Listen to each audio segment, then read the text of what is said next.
And good evening, ladies and gents, wherever you might be around the world. Good evening or good day. This is my third stream with Colin Liddell of the excellent Affirmative Right website. You can find the link in the description.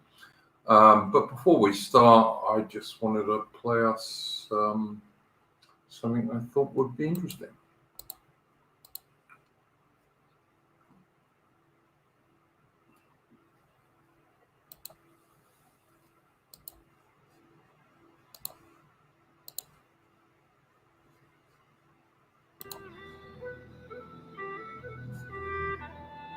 First Sea Lord decided that this class of ship was to be called the Daring class, and that all the other ships of the class were to begin with the letter D. Among them, the name Duncan. And Duncan was one of our finest admirals. It's a first-class name for a first-class ship. Duncan was born in 1731. His family was fairly well off. His father was the Provost of Dundee. And he decided at the age of 15 to join the Navy. Having entered the Navy under patronage, you're then on your own, and Duncan rose to the top by virtue of his talent and ability. He was a firm man, hard with people who didn't do their duty, but very fair, and in general, in all the ships he served in, he was admired and liked. Throughout the 18th century, you have to understand that the nation's main concern was France and sometimes Spain. The Navy at the time was the chief instrument of prosecuting that war against the French and the Spanish in the Caribbean. Duncan served in the Caribbean for some time and was particularly noted for his performance at the capture of Havana in 1762, I believe. This was the capture of a very seriously organized Spanish fortress, which removed a serious threat to the British in the Caribbean. During one of his times ashore, he took the opportunity to make a very good marriage to the daughter of Henry Dundas, who was the political manager of Scotland, and he eventually produced with her 4 daughters and 2 sons. When war came again with the French, Duncan was given command of the North Sea Fleet. That placed him in direct opposition to the Dutch, who at the time were the most dangerous of our enemies, rated as a more dangerous threat of invasion than the French. The Battle of Camperdown was a huge gamble for Duncan. He came upon the Dutch fleet fairly close inshore, with more shallow draft ships, and with an onshore wind. Duncan therefore knew that if he didn't attack immediately, that the Dutch might escape in the shallows. So he immediately signaled his fleet to attack and break the Dutch line. As Duncan approached the Dutch fleet, commanded by Admiral Duncan, he jokingly remarked to his colleagues, "Gentlemen, you see a fierce winter ahead. Keep a good fire burning." His ships automatically formed 2 large wide columns, smashed through the Dutch line, and then it developed into its usual slogging match, at which the British were the best because they'd practiced the most. Duncan's use of his tactics at Camperdown was, of course, a calculated risk. He didn't outnumber the enemy, so he knew that he couldn't afford to lose ships before he came to the main engagement.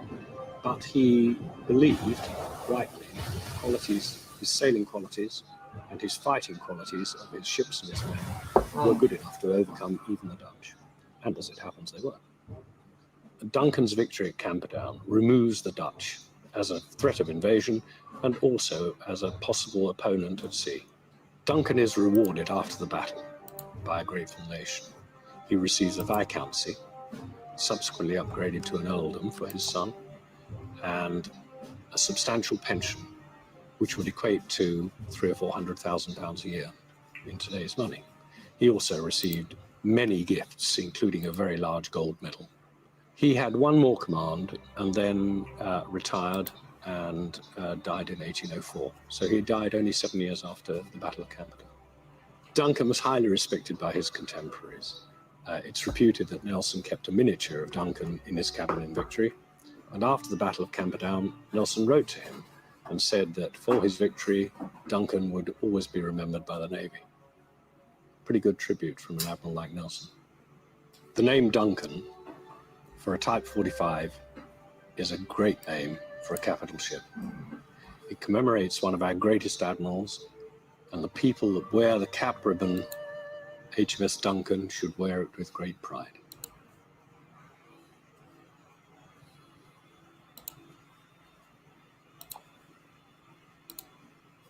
So there we go.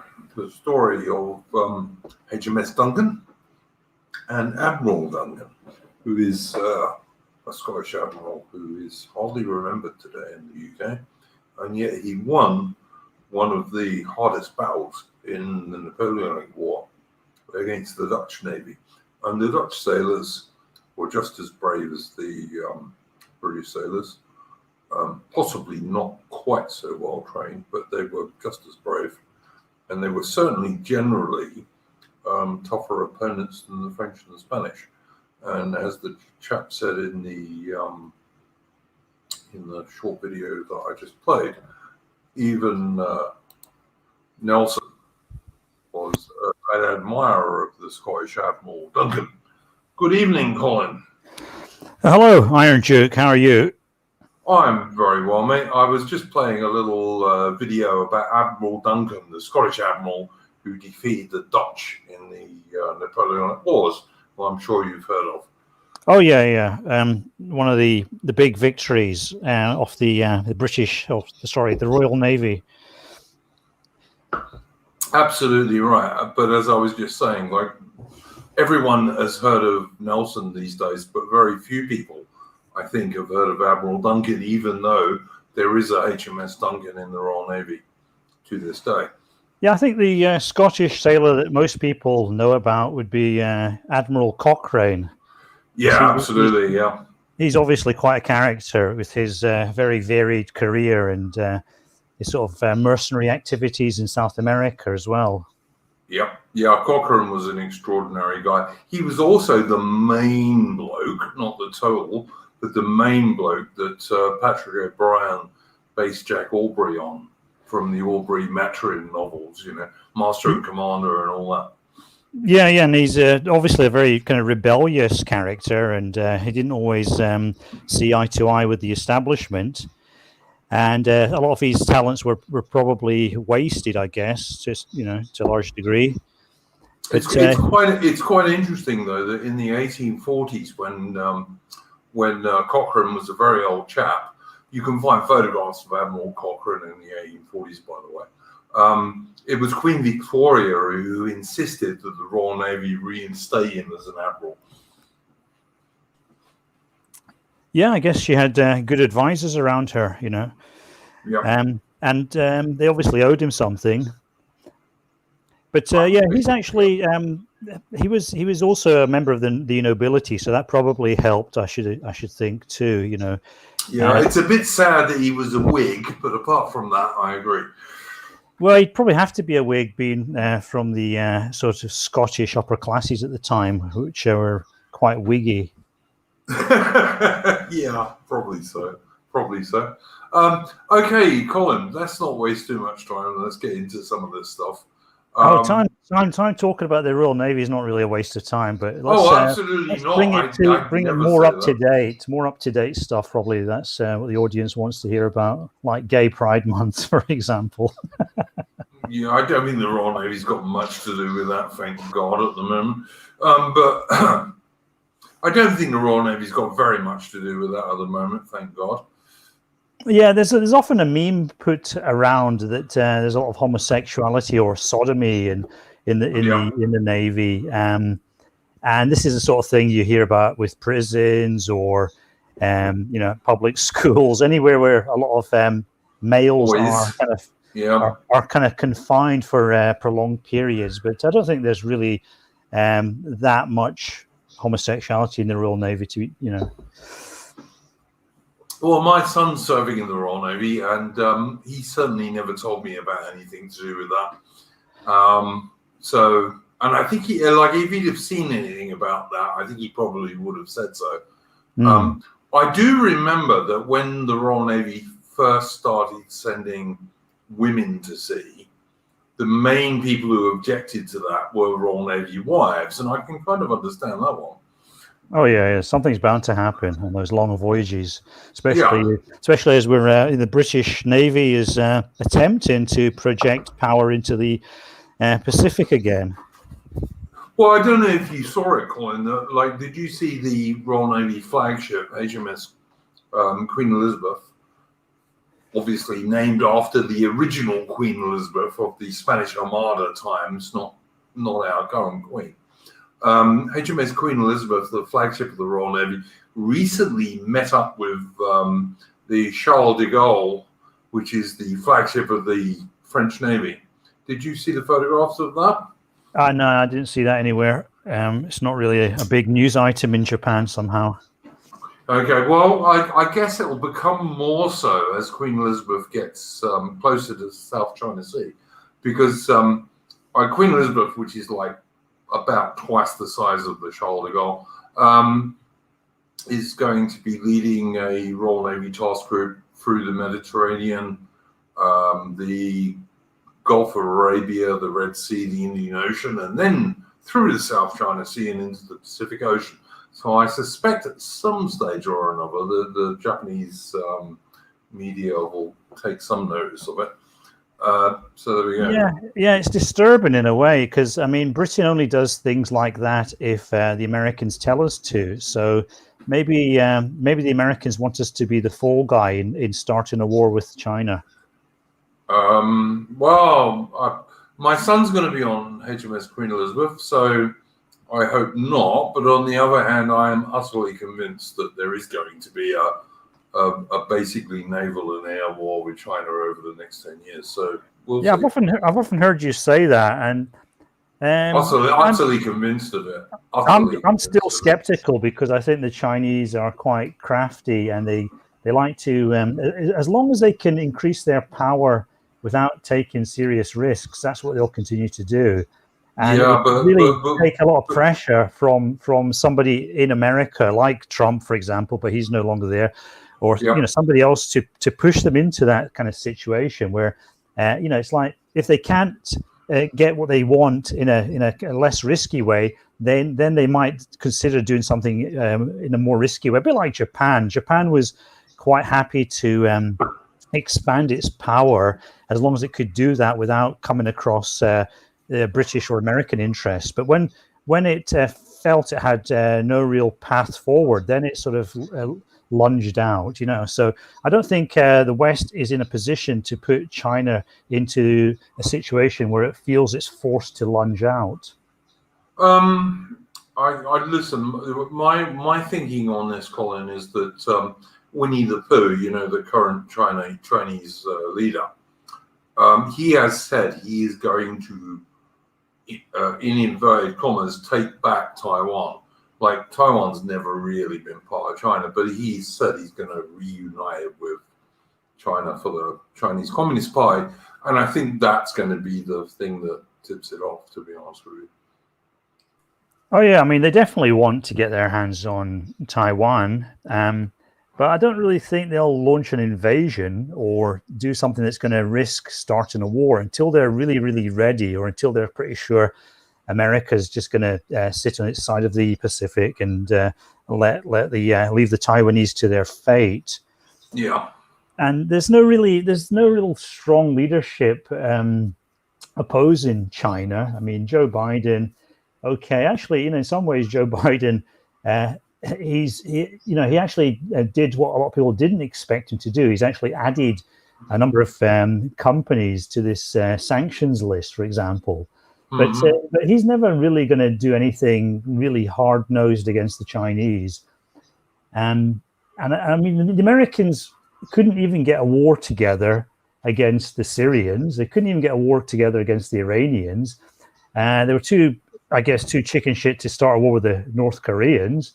I just don't see them then jumping from that to a war with China. I mean, what the Americans tend to do, they tend to use economic warfare, sanctions and so on. It's pretty hard to do that with China because, the China-America thing is so enmeshed and both countries are so kind of interdependent economically and even technologically now. I think most American drones actually come from China. And then, there's just so many problems with them actually leaping up to that kind of level of confrontation with China. So I can't really see it happening for all those reasons, unless the Chinese really, really stupid. Yeah. I just think, look, there's two things. Winnie the Pooh, the Chinese leader, is quite old, so he hasn't got long to do this. And if America were to allow China to take over Taiwan and not do anything, then all this stuff that everyone on the right has been talking about for a long time now, about the American century being over, I mean, that would absolutely be true. Like, that would be it. That would be the end of America as a world superpower if it allowed Taiwan to be taken over. In my humble opinion, anyway. Well, yeah, yes and no, because if China takes over Taiwan, Taiwan is a relatively small island on the global map. It would signify that China is dominant in that part of the Pacific, but they still have other countries that were not controlled by them and that were maybe antagonistic to them.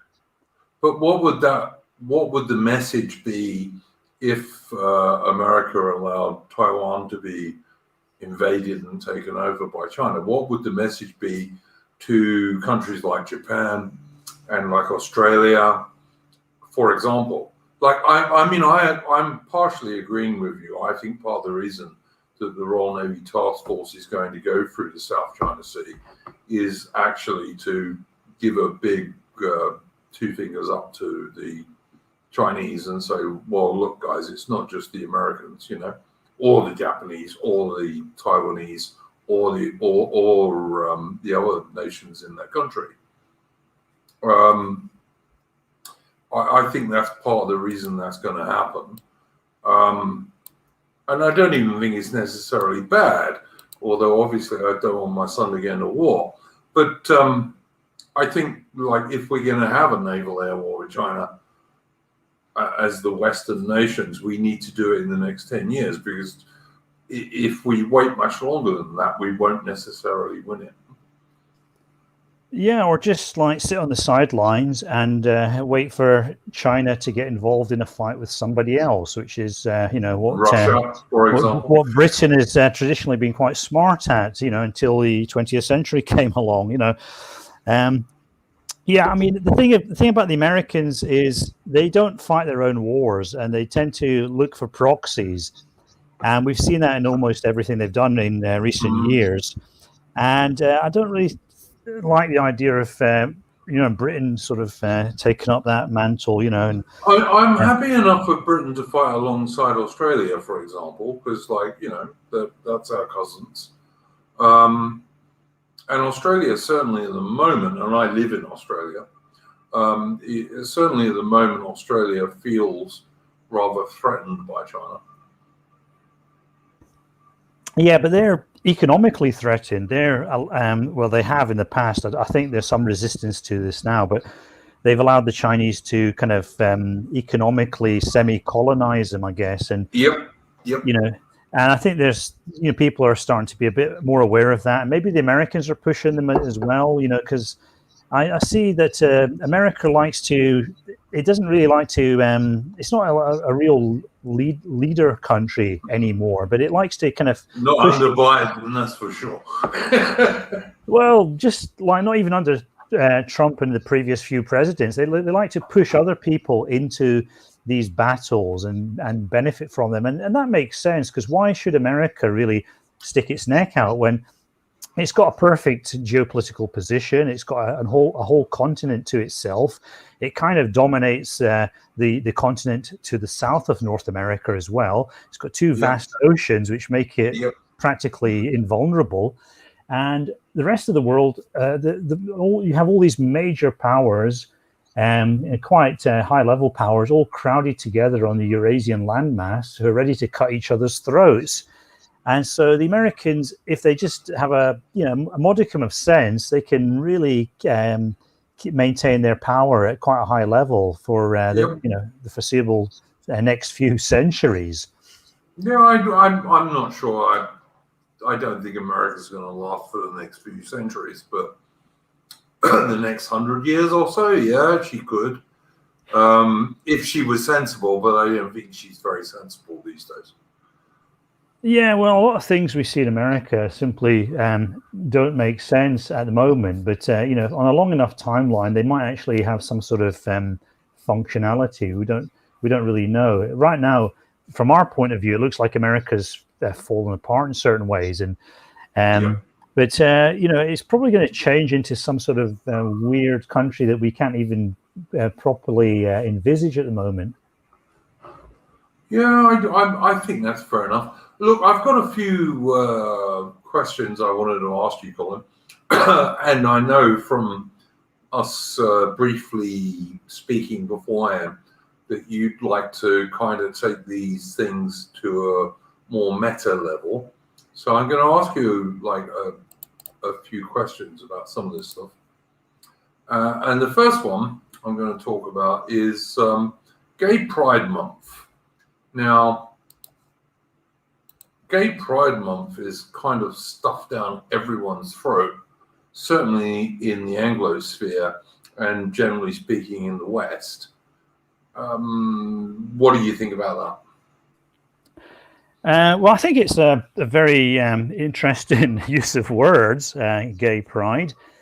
It sounds very Orwellian because they're basically saying you should be very, very proud of doing a certain sexual act, which in many ways is pretty disgusting when you think about it in a precise and biological way.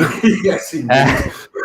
And so it's like we're putting this message of gay pride out there because we're actually so deeply ashamed of what we're doing to each other. It sounds a bit like that. And gay, again, that's a very Orwellian word because a lot of gay people are not overwhelmingly happy with what they are and who they are and so on. I mean, they're I mean, a perfect example I guess would be Milo Yiannopoulos. Yeah. Apparently, according to the latest reports, Milo is now a straight man, and he's actually converted. And we've heard this. We have.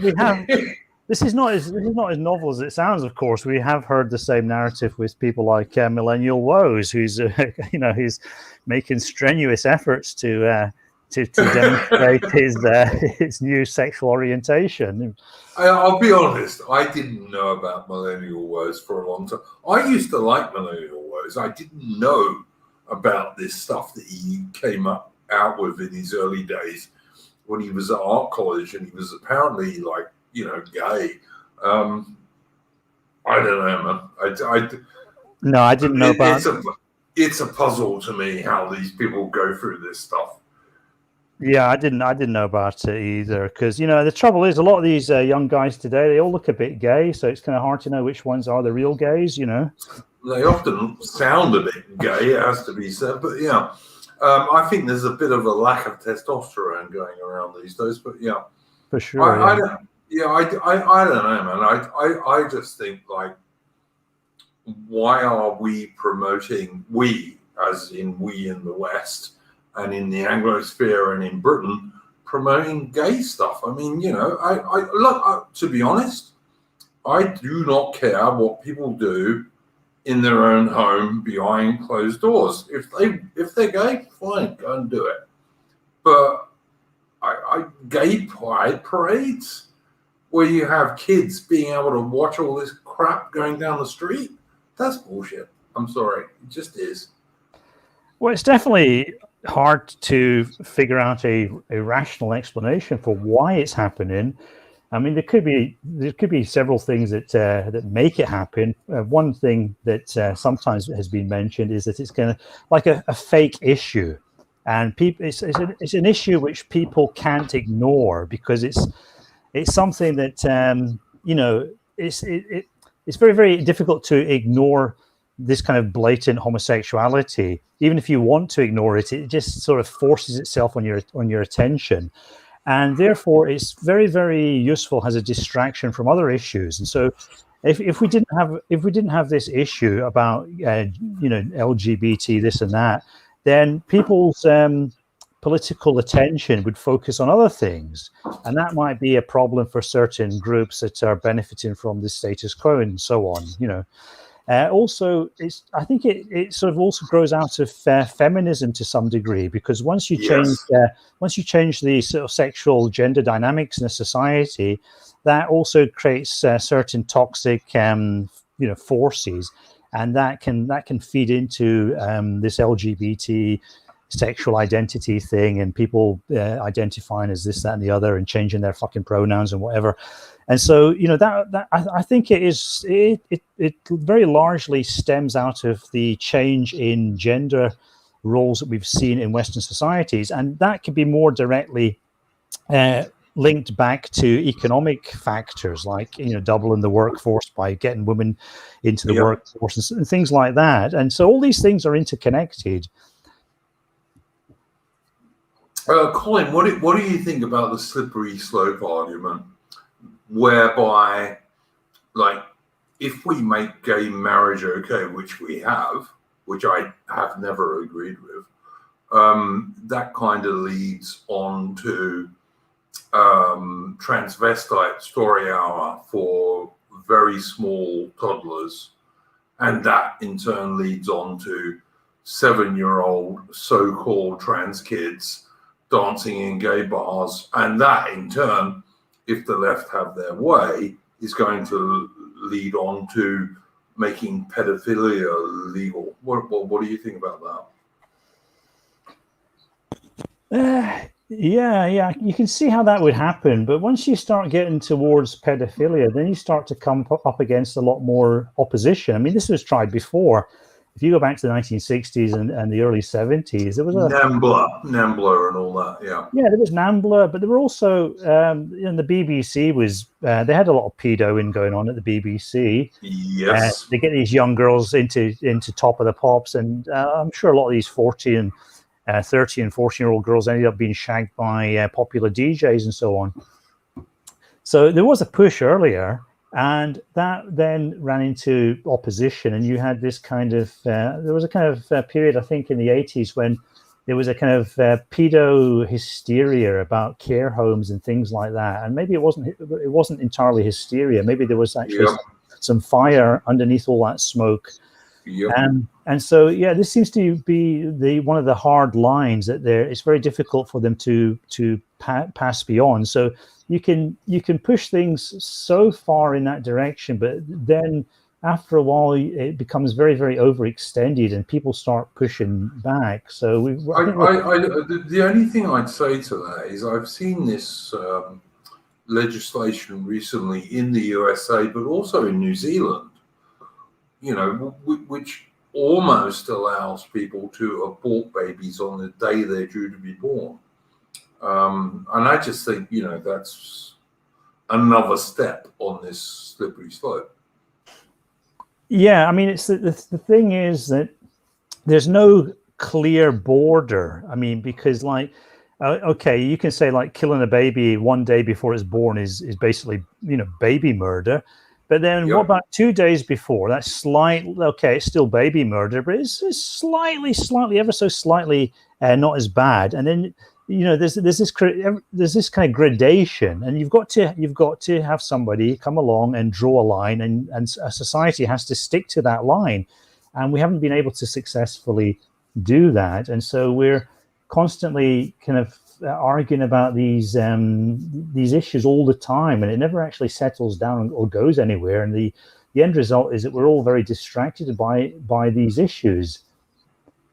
Yeah, I don't disagree with you, but it's like traditional societies never had that problem, you know. I mean, Like, traditional societies could be quite brutal as well. You know, I mean, it's not really a traditional modern thing. It's like, where can you, philosophically and morally, where can you draw a line between certain things? And then any line you draw will become a political football, because you'll have different people on different sides of the line, and they'll be trying to push it one way, and the other group will be trying to push it the other way. So ultimately, where the line is drawn becomes the result of power politics and who's got more power. But surely, Colin, the moral way to draw the line, I guess, even like, I'm an agnostic, okay, but the moral way to draw the line, and I think this is probably Christian mostly, is on the side of the children, isn't it? I mean, surely.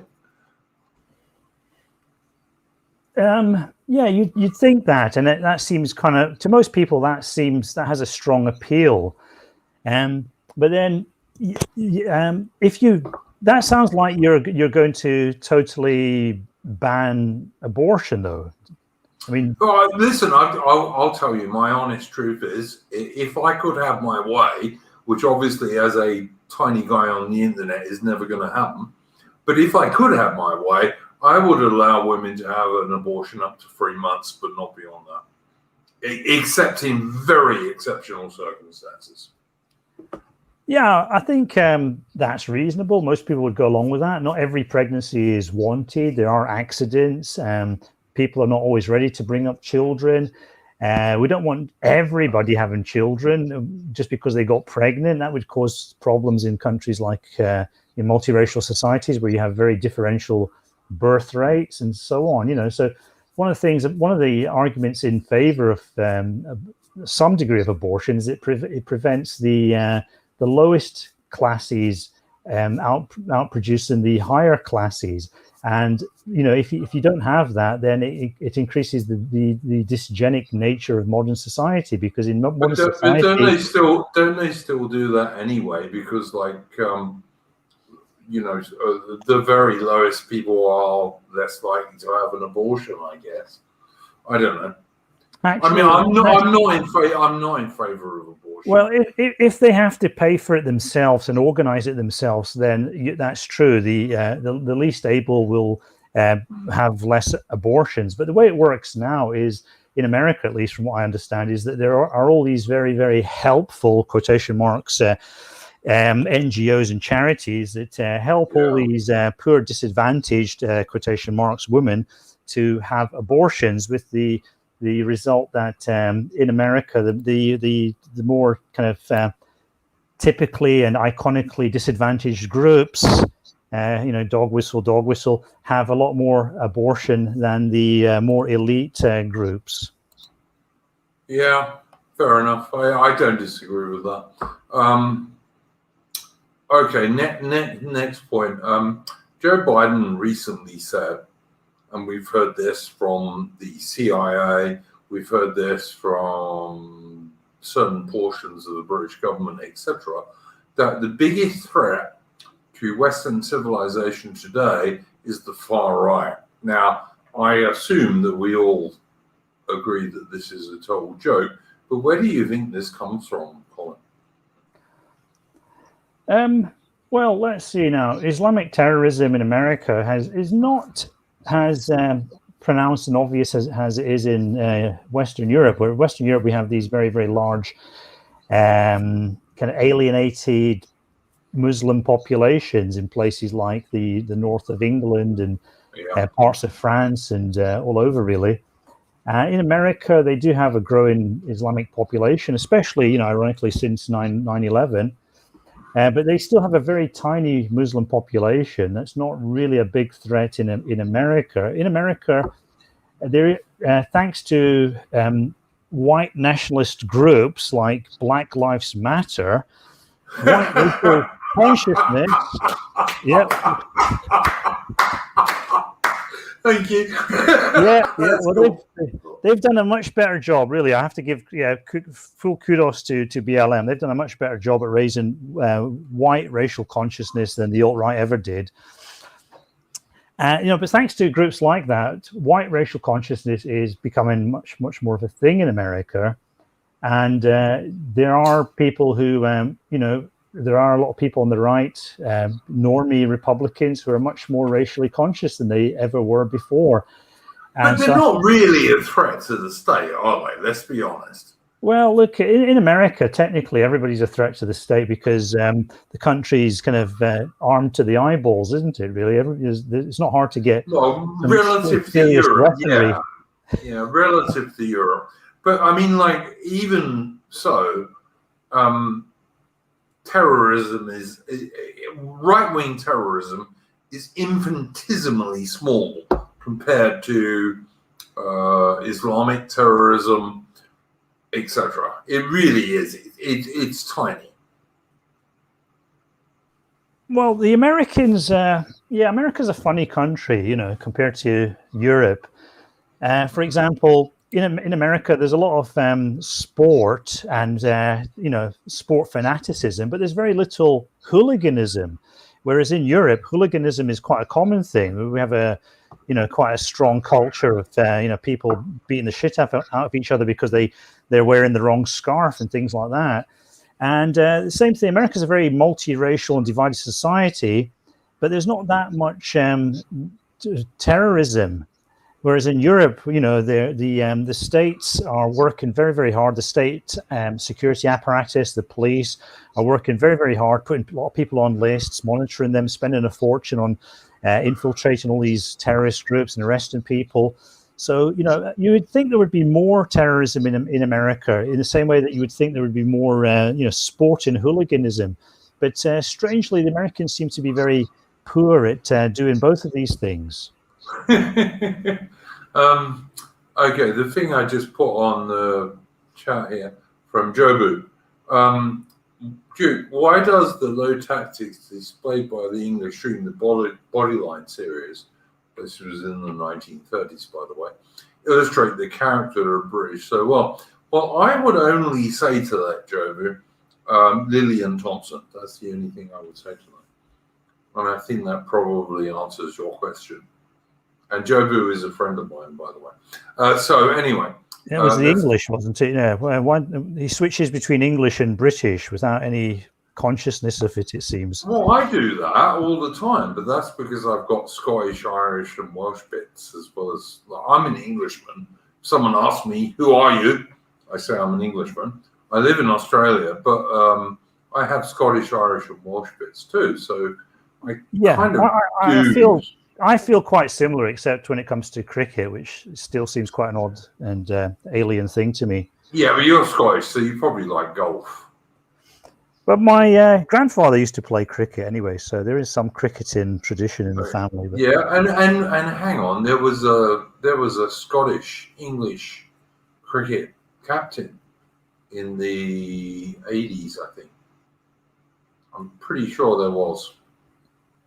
Yeah, well, that's not really my area of expertise. Cricket. But no, I mean, cricket is England's gift to the world, to be honest. But I mean, that's just me, and I don't follow it anymore because I don't follow any sports ball anymore since the England team is not English, the Australian team isn't Australian. How many black players does the English soccer team have now? I have no idea. I haven't followed soccer for 12, 15 years. Yeah, I think they're going to have the European Championships in a week or two. Well, that'll be a lot of Afro-European teams playing each other, won't it?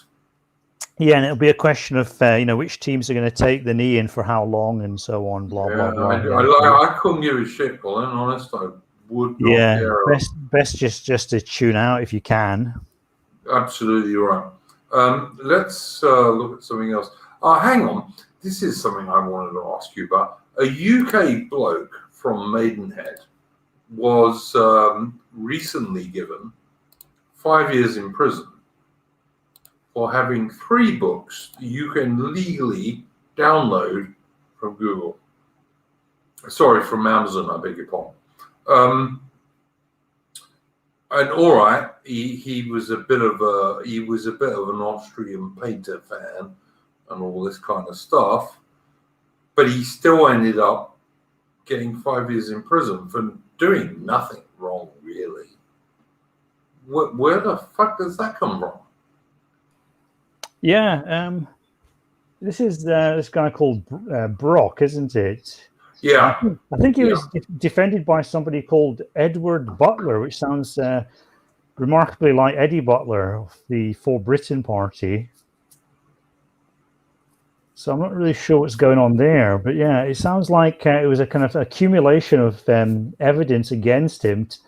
Nazi tattoos, various anarchist cookbooks and things that he had downloaded, which in themselves it might be permissible to do, but it's the accumulation of danger signals and red flags, I think.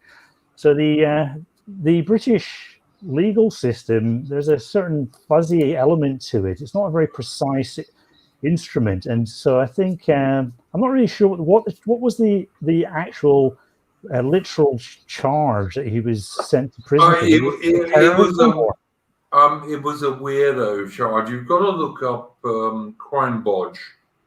There's a channel on YouTube called Crime Bodge that actually gives you the whole deal.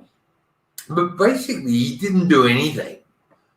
He just had some ideas that some people find nasty, and had 3 books that are perfectly legal to download from Amazon, and he got 5 years in prison.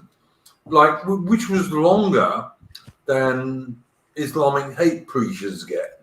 Well, he did also have a little bit of a record as well. I think he was sending racially aggravated messages to one of his exes who had mixed race children, and he was. Oh, right. You know, so I didn't know that, but okay. Yeah, hang on. I think there's an article on that somewhere. One of these. Let's see. On something from. Let's see. There it is. Face of Maidenhead neo-Nazi tattooed extremist jailed for having cookbook on how to kill people. That's a nice headline there. Yeah. So he's got the tattoos. He's got various kinds of manuals on how to kill people with knives and make bombs. He's got a lot of SS memorabilia. Yeah. He's got all sorts of interest in historical memorabilia. He had an Aussie flag in his bedroom. I mean, that's bad. Yeah, the Aussie flag. That must have been that would have been the end of it, really. That was the deal breaker, really. Yeah. You've got a treasure trove of far right material was found at the home Brock shared with his mother in Maidenhead, Berkshire. Yeah, so that's the ground zero of neo-Nazism in the UK, Maidenhead in Berkshire. Yeah, I know Maidenhead pretty well. Is it near any military bases? No, not really. No, not that we have many military bases left. Oh God, he had a framed KKK recognition certificate. There you go. Yeah, so I mean, it's basically all 5 years in jail. Go away, man. It's all dribs and drabs of, you know, kind of the LARPy Nazi shit, really. And this is quite scary to people. You know, if you take, I mean, everything depends upon the jurors. And if this is presented with some degree of skill to the jurors, you can see that they're going to think this guy is, you know, the reincarnation of Satan, you know, so. There's a Confederate flag in there. Yeah. There was a MAGA cap. There was a snap of Brock he had wearing a MAGA cap right there. Case closed. He must be the Austrian painter. Definitely case closed with a MAGA cap. You know, you can't look, look, I know, Colin, that you and I agree on this. That like the idea of Nazi LARPing is not the way to go for anyone on the right. And I mean, you don't have to be a genius to work that out, because it's never going to work. And I would also say to Marco Calais Spagay, who makes crap comments in every single stream I do. I'm not anti-homeschooling. I actually think homeschooling is a good idea. But anyway, I know that Colin agrees with me that all this Nazi laughing shit, I think, is crap. And actually, I think, not Colin, I think that much of it is organized by glow-in-the-dark sorts of people. So there you go, Colin. Yeah. I just wonder if, Transvestite Story Hour is also organised by glow-in-the-dark types who are trying to take down the gay lobby, but I doubt that. I mean, there are certain I don't think they're trying to take it down. I think they're trying to make it stronger. there are certain people that associate themselves with certain movements that make those movements creepy and weird and disgusting and revolting for normal people. And of course, Nazi LARPers do that to the nationalist elements and so on, But you can also see that, like Antifa, they do a lot to discredit Marxism as well. So there is also a alternative viewpoint that also happens on the left to some degree. So I think we shouldn't lose sight of that. This guy, he actually sounds like what I think. This is my theory. What they've done, they've arrested this guy they've sentenced him to 4 years in prison. He's got to serve at least 2/3 of the sentence, so he's going to be in there for quite a while. What I think they're going to do, they're going to take him away for special training and brainwashing and mind control. And they're going to use him as a patsy for some, political murder, a bit like the Joe Cox thing, when the time is right. Well, I certainly don't think that's beyond the realms of possibility. But I'm a big cynic these days. I'm a very big cynic. Colin, can I ask you, what do you think? Are we in the never-ending lockdown, or do you think this is going to finish? I think it, depends on, the resistance to the lockdown. We're in a situation, in Japan, for example, we're in a kind of pretty weird situation. It's very, very difficult to travel overseas. There's a lot of quarantining involved with, crossing the border. So if you come back from a foreign country to Japan, you've got to have your test. You've got to be physically quarantined somewhere, and so on. And so, and meanwhile, Japan is a few weeks away from the Olympics, so it's pretty weird.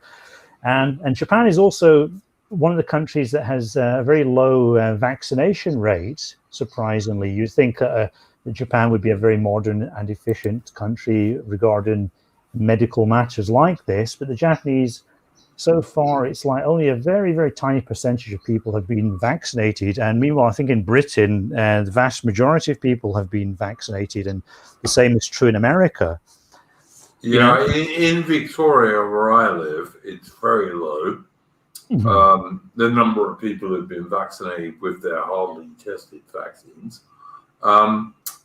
But we're now in the second week of what was supposed to be a 1-week lockdown, for 60 cases in the whole state of Victoria. Mm-hmm. It's just a nonsense, Yeah, very interesting point about Japan. The reason they have such a low percentage of vaccination is because they had a vaccination scandal, inverted commas, a few years ago with the MMR vaccine, which I think is mumps, measles, and rubella vaccine. Uh-huh. That was back in the 90s. And what happened was a lot of people claimed that their kids had been affected with autism because of this vaccine. And the Japanese government and some of these medical organizations were sued in court.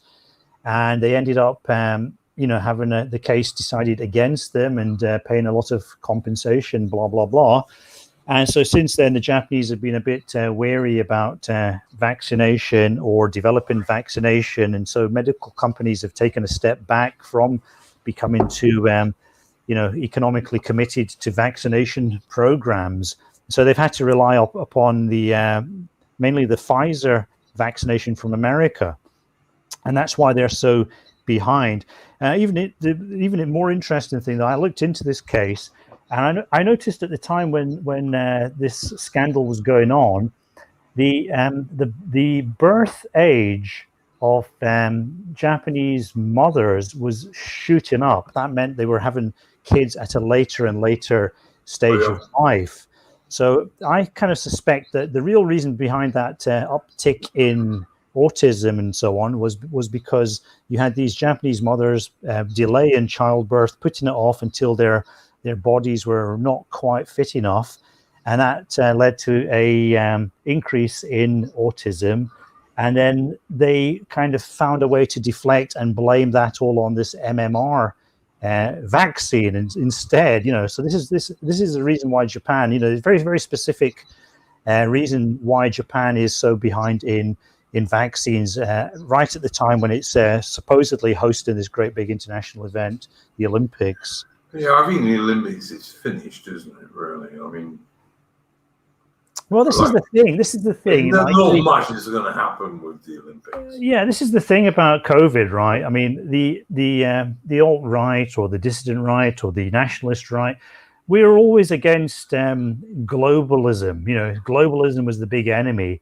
And nobody would listen to us. Nobody was interested. Everybody wanted to just go around the world and do this and do that, blah, blah, blah.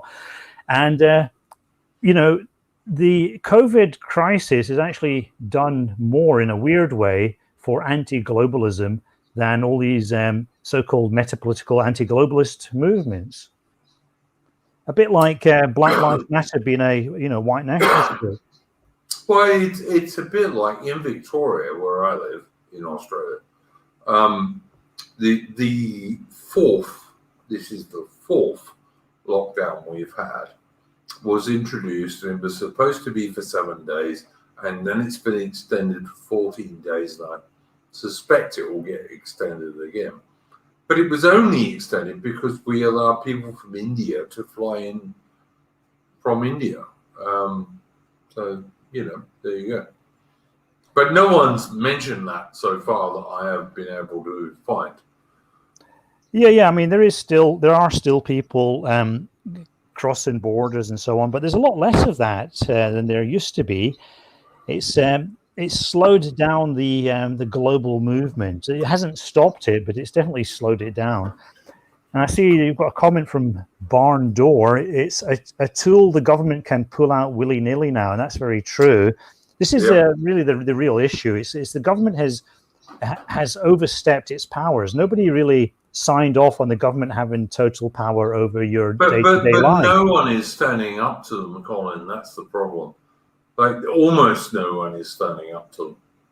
Yeah, I mean, people really need to get a lot more angry about that, but they find it very hard to do that because our whole culture is very feminized, and a very feminized culture like the modern West now has puts a lot of emphasis on harm avoidance. And so if you're that's a very masculine thing, like, let me do what I want, I'll make my decisions, I'll take the risks, and I'll live with them.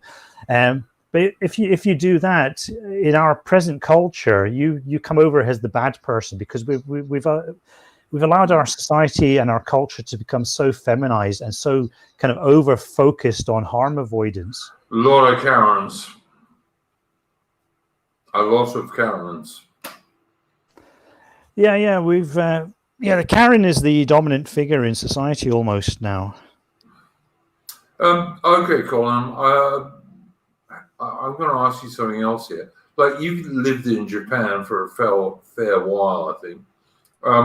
Japan is a 98% ethno state. What do you say about that? It's hard to be sure. It's very, very hard to be sure about these figures. I think the figures that there's a lot of hidden immigration in Japan. That's my sense. It's hard to nail down, but there are certain figures you can know definitely. One of the figures you can know definitely is the ongoing fertility rate, and the ongoing fertility rate in Japan. It usually fluctuates between 1.2 and 1.4. I think right now it's about 1. 1.3, yeah. So you've got a 1.3 fertility rate, which means generation on generation, you're losing about a third of your population. And I don't think, if you have a society where generation on generation, 1/3 of the population disappears, you're going to have a lot of suction for immigration. And I've seen a lot of foreigners in Tokyo, and I suspect the real numbers are much higher. I've seen a lot of people from places like, I mean, there's a lot of people who are actually foreigners, but who might look Japanese as well, i.e., fellow East Asians, people from Korea or Vietnam, places like that. There's a lot of Vietnamese have come in. There's also a lot of people from Nepal have come in. See, Japan has quite good relationships with certain Asian countries. Yeah. And what happens is a lot of those people come over, maybe some sort of work visa system, or maybe even illegally, and the authorities turn a blind eye because a bribe has been paid in the right place and so on. But there are quite a lot of foreign people in the Greater Tokyo area, from what I can see. There's actually a place not too far from where I'm staying, called Warabi. And there's actually quite a lot of people from various Islamic countries who are staying there, places like Pakistan, Bangladesh, and Iran, places like that. And so there's that many Muslims living there. They actually refer to it as Warabistan, as a bit of a joke, So the idea that Japan is this near perfect ethno-state, it's a bit of a fake alt-right meme. And the reason the alt-right like this particular meme of Japan being this ethno-state is because Japan supposedly hasn't been Jewed. Therefore, Japan is a pure ethno-state, whereas the West is not an ethno-state. It's a multicultural society. Ergo, it has been Jewed. Okay. Look, I'll be honest. Like, I think the whole JQ thing is vastly overdone by the right. Vastly overdone. I'm not saying there isn't any JQ thing, because I think there is a bit, but it's vastly overdone by the right, generally speaking, and it makes all the European people some kind of like idiot slaves, and that's obviously not true. When I look at Japan, I think it probably is like 95% plus ethnic Japanese, and cool. And I think Japanese chicks are cute, so take care about that. Yeah, Colin, I guess we're going to get into harder territory here. But I do totally agree with you about this whole, some of the alt-right thinking that it's all about the JEWS people. And it obviously isn't, because if it was, we would have won out. Like, the guys running America and the UK and Australia and Canada and New Zealand are not Jews, Well, yeah, but the alt-right would then just say that, okay, Biden and Trump are not Jews, but the people behind them pulling the strings are. So they're gonna, they want to believe in. Basically, the problem is that a lot of people want to believe in the almighty Jew, the almighty malevolent Jew who wants to turn the whole world into Somalia. This is the masochistic fantasy that a lot of people on the right want to have. Yeah. And even people who are, this is not just this kind of masochistic fantasies. There's different versions of it. The JQ is just one flavor of this masochistic fantasy. A lot of other people on the right have a masochistic fantasy about evil elites, whether they're Jews, whether they're Freemasons, whether they're lizard people. They want to believe that there's an evil elite running everything, pushing us into a world in which we live in pods and eat bugs, in which we're all chipped and controlled and brainwashed. I'm almost in that group, I have to say. Yeah, I think quite a lot of people are. But what I want people to be aware of, I want them to realize that is a kind of masochistic fantasy. You want to believe that the world is controlled by a monolithic elite that is controlling everything, and that's just very disempowering. It basically means it lets you off the hook of having any agency, of having any kind of political expression of your own. And I just think people have to stop seeing the world in those terms. They've got to start seeing the world as lacking an elite, or having various elites that are all squabbling with each other and are very ineffectual and are actually destroying the entities on which their power is based. Really? Okay, that's a bit strange to me, because, has there been a British elite since probably 1945, but certainly since 1956 that was pro-British? Yeah, that's it. The British Empire is a interesting case about this, because Britain had this very dominant position. And you would think, okay, all these British elites have got everything to gain by sticking together and continuing to kind of pull the strings around the world and control everything. But did they do that? No, they didn't. They started to split into different factions, and one group believed in this and another group believed in that, and none of it fitted together very well. And they didn't really care too much when America decided to break away and become a future potential. Absolutely, absolutely. That's one area where I would totally agree. It's just like, well, what the hell? Half of the British elite supported the American Revolution. Absolutely. Yeah, what the hell were our kind of Masonic elites up to when they allowed all this shit to happen? They were on top of the world, and instead of just making a few kind of common sense moves to stay there, they decided to basically, cut their own throats.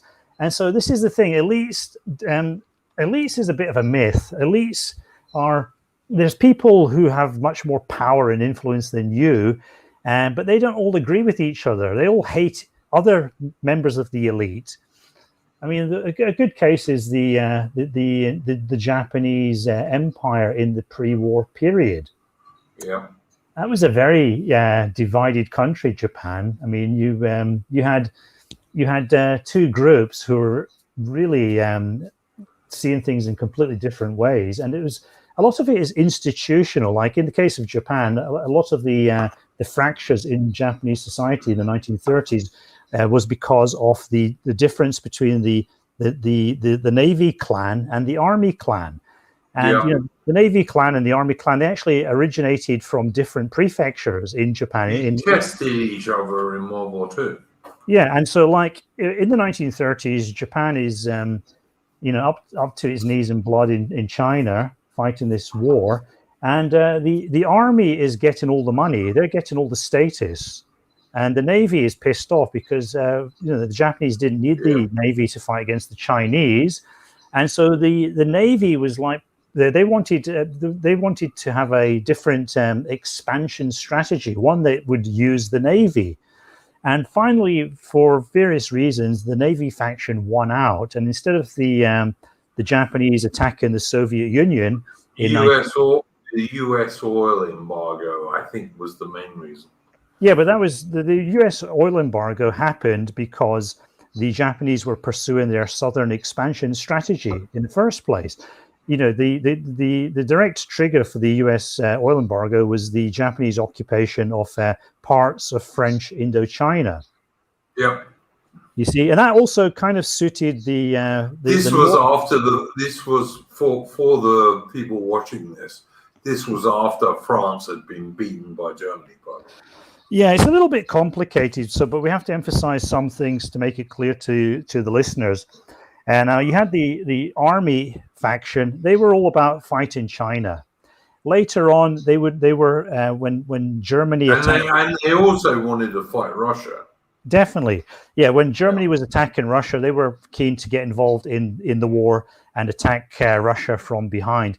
If they had done that, if the Japanese army in 1941, Stalin might have been in trouble. Yeah, I think it's a pretty good guess that Stalin would have been in deep shit if the Japanese had come in the back door while Hitler was knocking down the front door. So that could have been enough to sort of finish off the Soviet Union. Let's put it that way. And so the army faction wanted to do that. The navy faction thought, like, this is not good for our careers. You know, we're not being used. We're not involved in this. We're being mothballed. We're being left on the sidelines.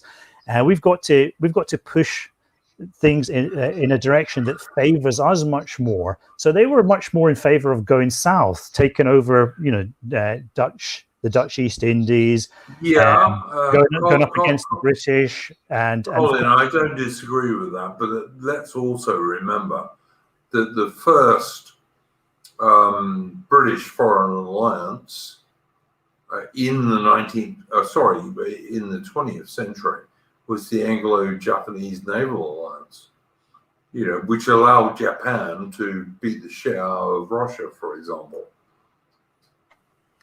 Well, it's one of the factors, yeah, definitely, and there's a lot of history involved, and we don't want to get too involved in the very complex history of the Far East in the early part of the 20th century. But the main point is that you have these two institutions who are elite institutions in Japanese society: the army faction and the navy faction, and they both want to do completely different things. And the navy faction actually wants to do the most stupid thing of all, which is they want to attack two superpowers, namely the British Empire and America, and they want to trust a third superpower, the Soviet Union, to kind of keep their back while they do this. Meanwhile, except for Admiral Yamamoto, who knew that wouldn't work. Yeah, I mean, Admiral Yamamoto, I think he's associated with some quote about waking a sleeping giant, and that may be true. He said the Japanese could go crazy for 6 to 12 months, and then we're going to lose.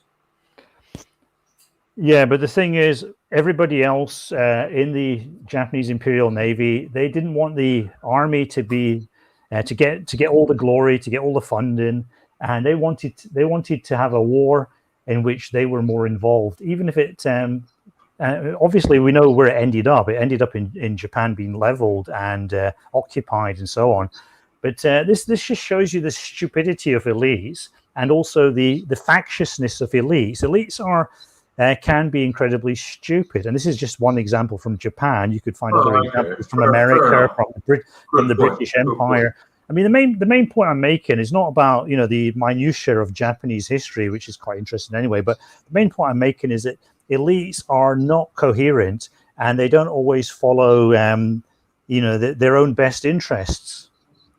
Good point. I totally agree. Look at Joe Biden. I mean, Joe Biden isn't pro-American, for God's sake. No, he's not. No. Like, if you're an average American, Joe Biden isn't doing any good for you. And also, equally, I would say Alexander Johnson isn't doing anything good for average British people.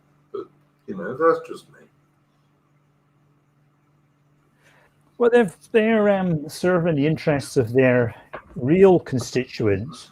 In the case of Joe Biden, everybody knows that Joe Biden, he got to where he is now thanks mainly to the black elements in the Democratic Party.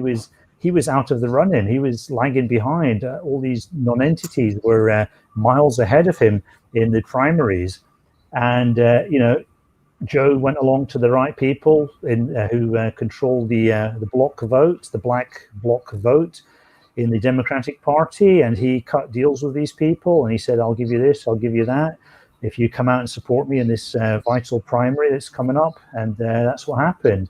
and he's trying to pay off his political debts to those people. Also, there's a lot of donor money behind him. He's got to do something for that. So this is how politics works. And Boris Johnson is more or less the same. He's got his. To some extent, he had to go along with the will of the British people in securing Brexit. For Brexit, yeah. But that was I think it was very opportunistic of him, that he saw that as the issue that could boost him into number 10 Downing Street, and it worked out that way. And now, he's got that position of power and influence, and he can rake in the money, and he can dispense all the necessary favors. Yeah, I don't disagree with that at all. All right, Colin, I've got to ask you this before we close. You said you wanted to do meta stuff, and I hope we've touched on that. But where do you see? Let me think about this. Where do you see Britain and the Anglosphere and the West going over the next 50 years at the moment, mate? Well, at the moment, and I know it's a joke. It is a joke. I know. Yeah, at the moment, nowhere, because we're stuck at the starting line, still arguing about the color of shit, basically. Yep, I don't disagree with that. But if nothing changes, where do you think we're heading at the moment? Actually, one of the things I've been emphasizing is that, what the alt-right or what the dissident right has tried to push ends up being pushed much more effectively by other actors and other events. For example, racial consciousness amongst Black Lives Matter. Yeah. Black Lives Matter has done that a lot better than Richard Spencer or Greg Johnson ever could. Anti-globalism, that's been done by this little Chinese bat flu thing that's been going around the world. So these things happen anyway. Whether people are, it's better to actually call the shots before they happen, and to actually make things happen, and to avoid all the unpleasantness that happens when things actually end up happening accidentally later anyway. So I think we're gonna. Basically, certain nationalist ideas were espoused because they made sense looking ahead, and that is what people will have to follow. And there's the easy way of following things, which is you work out how the world works, and therefore you institute a political program that ensures that happens, or else you blindly stumble into it. And that's probably what's going to happen. We'll blindly stumble into making the right moves eventually. That's going to lead to huge bloodshed. Which I hope it doesn't, but I think it. Oh yeah, it's going to be baptized in blood. That's for sure. Yeah. Yeah. I don't know, man. I've been looking recently. This is a minor thing in some ways, but I've been looking recently that Amazon is making this series based on Tolkien's Lord of the Rings. Now, Tolkien was he was a devout. He was an Englishman. He was a devout Christian. He was a professor of Anglo-Saxon studies, and he fought in the British Army in World War I on the Somme in 1916. And these wanks at Amazon, and he wrote Lord of the Rings is, as Tolkien said, avowedly English and British myth and high fantasy. But these wankers at Amazon want to turn it into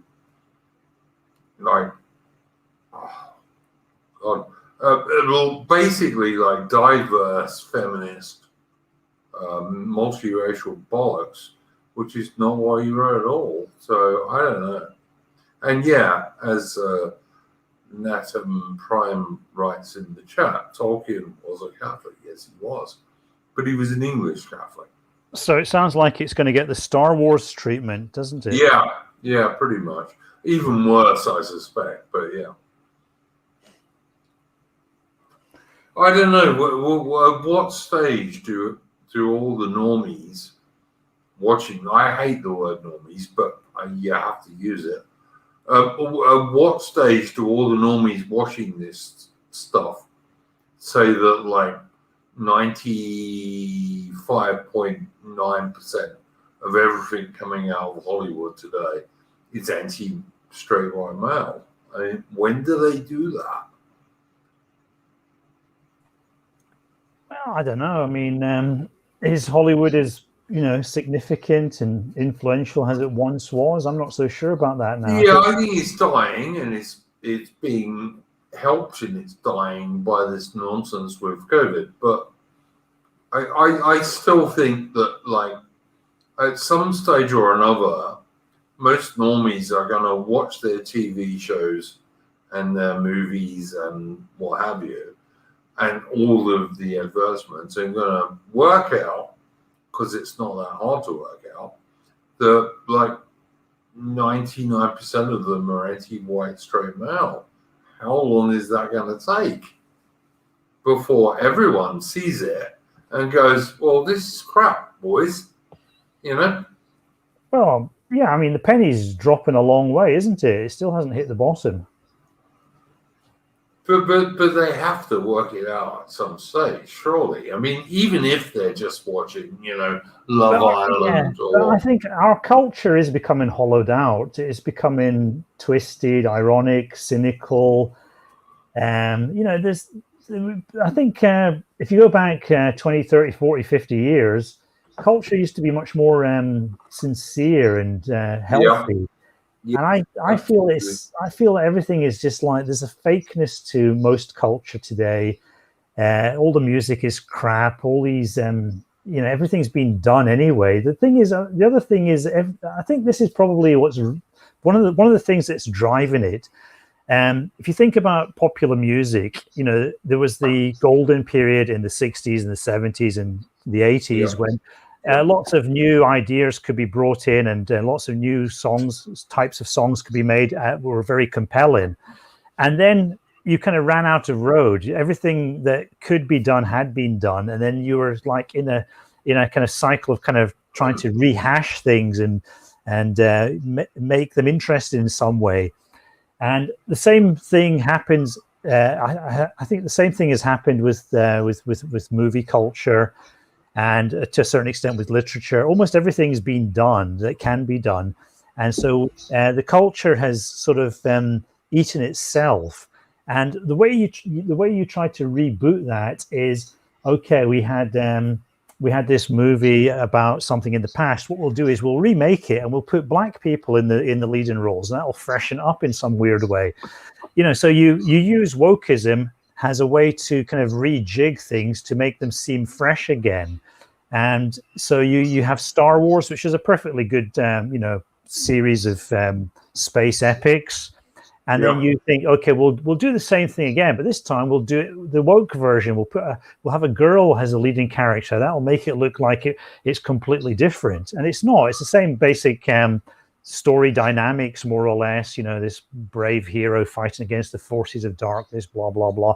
But this time it's a woke woman and she's got a black sidekick or whatever, So it's just a way of rehashing things.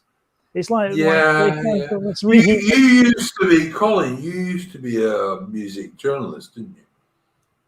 Yeah, that's one of my claims to fame. You've interviewed like really serious musical figures like David Bowie and I haven't interviewed David Bowie, no, but I've interviewed like Iron Maiden and various major rock stars, Rob Halford. I thought so. Herbie Hancock, quite a variety, really. Yep. So I mean, I'm just thinking, ultimately we'll get Zulu remade with like the British soldiers being black Zulu guys. You know, Yeah, 100 black Zulu guys 100, versus 4,000, yeah. 4,500 British guys. Oh yeah, that would be interesting. Yeah.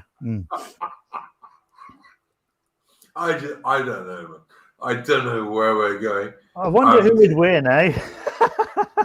Yeah, me too. It scares me a bit, but like, you know, I'm trying to lighten the topic. I don't know, man. Fuck, shit. Well, you can only go against the laws of the universe so much before they bite you back, you know. Wow, Hollywood is going against the laws of the universe really heavily now, man. Like, is there anything they have made within the last 10 years that was not straight anti-white male propaganda? Anything? I couldn't answer that question because I stopped watching long ago. I watched this movie like yesterday. What was it called? Edge of the World, which was about the White Raja of Borneo, who was a British guy, he was a true guy. He went there, and he was like one of these very common British blokes, like really very common, who went all over the world, and the locals loved him because he was fair and good, and you know he kept the peace and all this stuff. But he was also absolutely deadly enemies against anyone who didn't like them. And they turned him into this pathetic creature who was anti-British Empire, which of course Brooke, the White Raja of Borneo, certainly wasn't. And if you go to Borneo these days, you'll still find that you know the guys who run the place are half kept in place by the British, for God's sake. And it's still the place that the British Armed Forces go for their jungle training.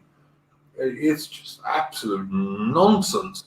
And the only way this movie came to pass was Communist Party Chinese money, American money, and of course, left-wing British filmmakers. Yeah, well, any historical film is very useful because it'll allow you to actually measure in precise millimeters how much distortion goes into our culture, because you've got the original story that you can measure it against, and you can fact check what they're putting into the movie with what actually happened. With fiction, you're less able to do that. Although you can always compare. You know, you can compare a film to an earlier version of the same film that they've remade in a much more woke format. Yeah, I agree totally. Listen, I don't. Can we stop this, Colin? This is the real big question. Can we stop this? Won't it just stop itself, though? People will just become bored with it, you know. Like Star Wars is still an iconic film, but will the more recent versions of Star Wars be as iconic in 30 years' time? I doubt it. No, most of the fans hate them. Yeah, what's going to happen is you'll have people going back. I mean, we already have enough. We have enough music. We have enough films. Everything has been done to death, you know. People can just go back into the past and find, DVDs, comedies. They can find something on YouTube even before YouTube started getting over-censorious about that. You can buy old DVDs. There's all sorts of ways you can access the former culture. And I think more and more people will end up doing that because, the things they're making now are not just woke. They're also very pallid. They don't have any... They're crap. Yeah, they're just, like CGI. That doesn't work. I mean, CGI just makes everything look fake, even though it's supposed to be much more authentic than claymation or whatever they were using before. See, I would love to make a movie about the siege of like now in India during the Indian Mutiny, where about 600 British soldiers and about 200 Indians defended like 1,500 women and kids. from the Indian mutineers who would have butchered all of them because they did that at Cawnpore. I would love to make that movie, but it's never going to get made today. It's never going to get made today.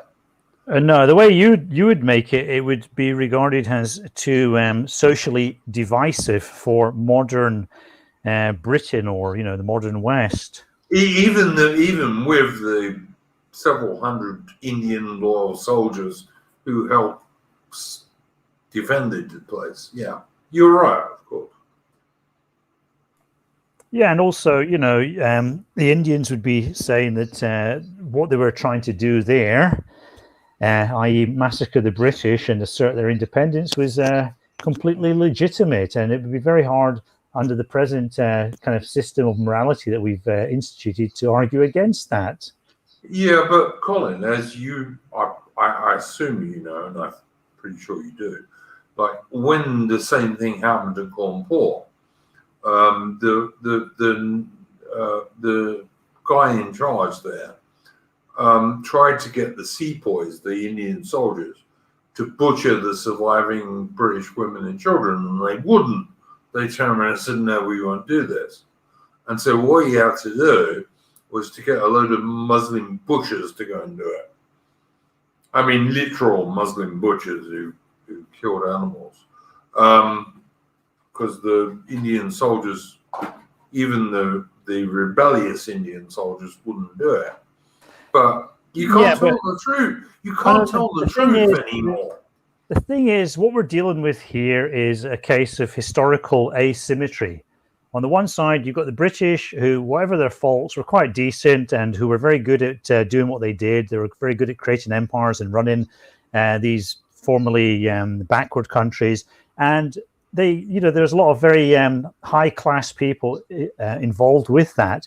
On the other side, on the Indian side, you have a lot less to admire, let's say, to try and be as polite as possible. There's a lot less to admire. So it's a case of historical asymmetry. If you make any kind of accurate historical film, it's going to reflect that historical asymmetry. So the group that is on the wrong side of that historical asymmetry is going to be horrified and take offense. So the only way you can keep everybody happy is you've got to try to distort history. You've got to push the British down. You've got to say they were evil colonialists. Lots of people in the British Empire were not quite happy about what they were doing. They felt guilty. Evil women and children. Yes, and then you've got to say the Indians were actually much more heroic than they were, much more noble than they were, and therefore, you just got a big crock of historical shite, basically. Yep. So you can't be honest. I totally agree, and that brings me right back to where I wanted to finish, which was on our thumbnail, which is the thing from Kohima, which says, when you go home, tell them us, and say, for your tomorrow, we go out to cat today. And that was 800 British guys, a couple of hundred Gurkhas, and a very few Indians. And they were outnumbered 10-1, and they didn't lose. And they didn't lose. At one stage, they were flying across a tennis court, and the Brit guys didn't lose. And those people saved India from being invaded. And I'm quite fond of the modern Japanese people. I think they're pretty good. But the World War II Imperial Japanese Army, wherever it went, it did rapes, it did murders, and it did torture. And those guys at Kohima stopped that in 1944. And eventually, the whole British Army in Burma counterattacked, and it inflicted on the Imperial Japanese Army the biggest defeat on land it ever had in its entire history. And of course, no one remembers it these days because, like, wasn't the Yanks. Colin, there you go, mate. Yeah. I mean, also, in a way, they weren't really fighting for anything except to fight the Japanese.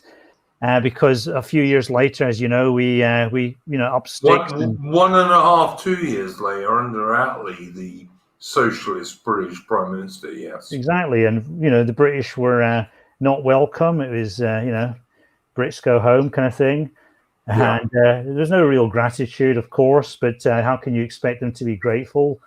Because we stopped the Japanese invading them, so they didn't actually. I mean, they just blame us for the Bengal famine now, which wasn't our fault either. Which was basically caused by German U-boats and the Italians and the Japanese sinking every fucking British, excuse my language, every British merchant ship they could come across. That was what caused the Bengal famine. It wasn't anything to do with anyone in the British government. It was we just didn't have enough merchant ships. But everybody's going to lie and distort and ignore history in order to make themselves look good.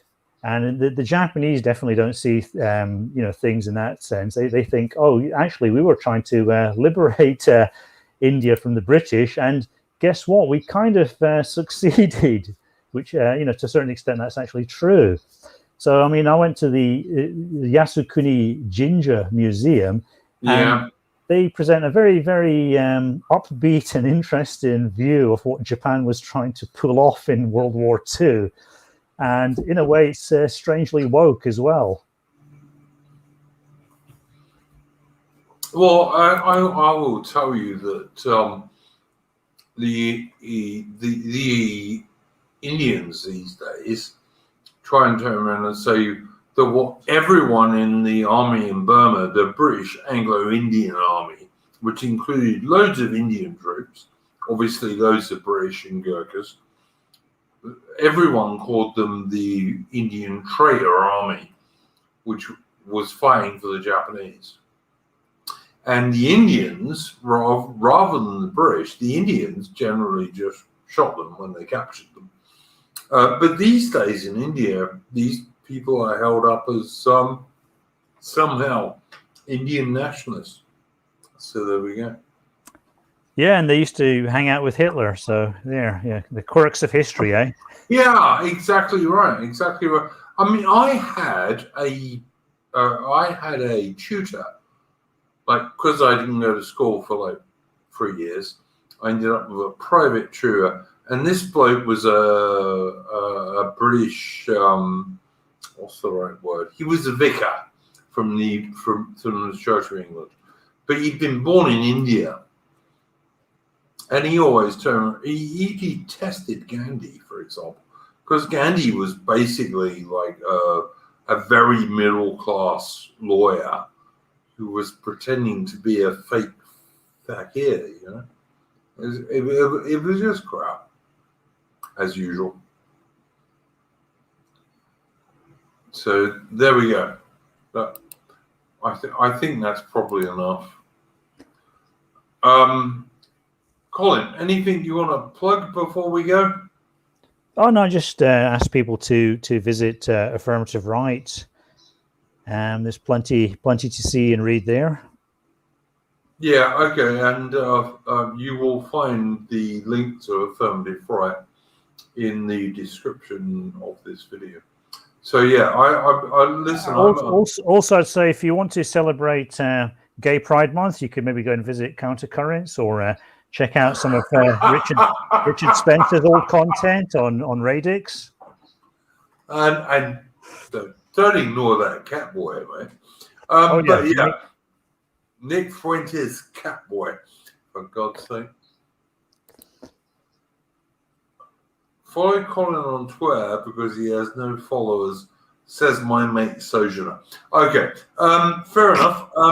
Listen, Thanks, guys. Sojo. Yeah, Sojo's all right. He's a bit weird, but like I like Sojo. I think he's a sensible young man. Yeah, I like him too, up to a point, but he's not that young. But yeah, I do like Sojo. He's my mate. I will just say before we go, guys, I'm going to chill. In where are we? About 6 hours, actually, even less. I'm going to be doing my number 25 Splendid Isolation stream, which Sojo tells me he's not going to come on because he's a bit tired. Well, I hope he does because I like Sojo. So, Colin, thank you very much for coming on. All right, thanks for having me. Oh no, man, we'll do it again soon. Yeah. I hope. And I'm going to do what I usually do, and I'm going to play us out with a tune which is suitable for Colin Liddell because he's a Scotsman.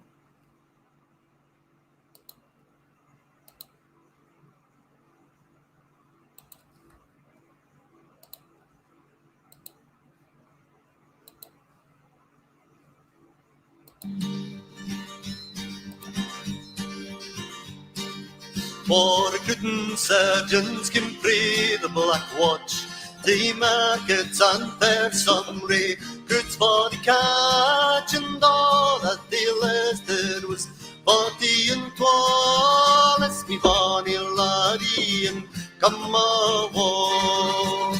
For it's over the mountains and over the main, it's through Gibraltar, they France and Spain, a Marte or bonnet, and the kilt of men your knee, and let's be bonny laddie and come away with me.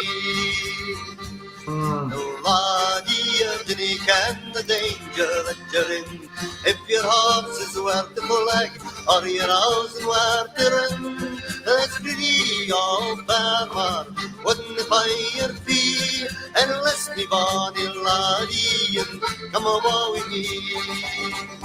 For it's over the mountains and over the main, it's through Gibraltar, they France and Spain, a Marte or bonnet, and the kilt of in your knee, and let's be bonny laddie and come away with me. It's indeed a bairn, I'm due by the fire. This greedy old farmer thinks she'll never tire. It's a slave or a job, and the Lord agree. And let's be bonny laddie and come away with me. For it's over the mountains and over the main, it's through Gibraltar, they France and Spain, a Marte or bonnet, and the kilt of in your knee, and let's be bonny laddie and come away with me. Now we are talking and your mill and kale, your sewer and your everyday, your buttermilk and whey, and brie, fire raw, and let's be bonny laddie and come on. For it's over the mountains and over the main, it's through Gibraltar, they France and Spain, a fella, they are bonnet, and the kilt of in your knee, and let's be bonny laddie and come away with me.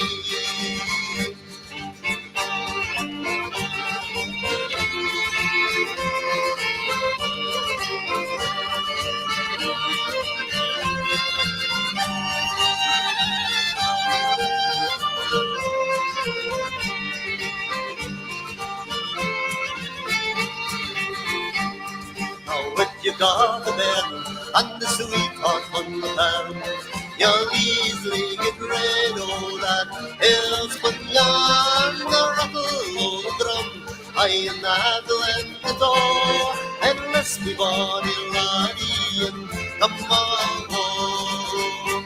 For it's over the mountains and over the main, it's through Gibraltar, they France and Spain, a feather, they are bonnet, and the kilt of in your knee, and let's be bonny laddie and come away with me.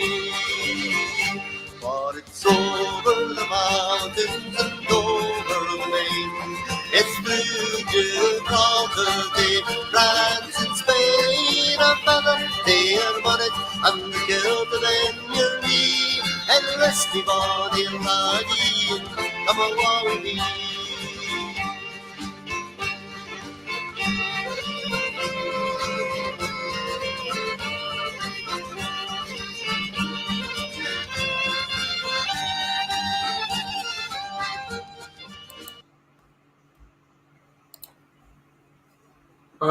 Okay, ladies and gents.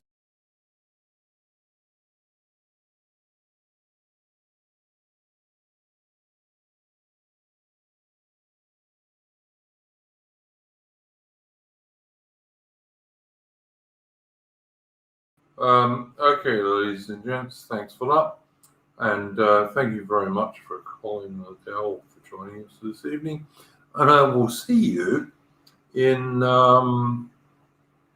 just over 6 hours for the 25th Splendid Isolation stream. So go well.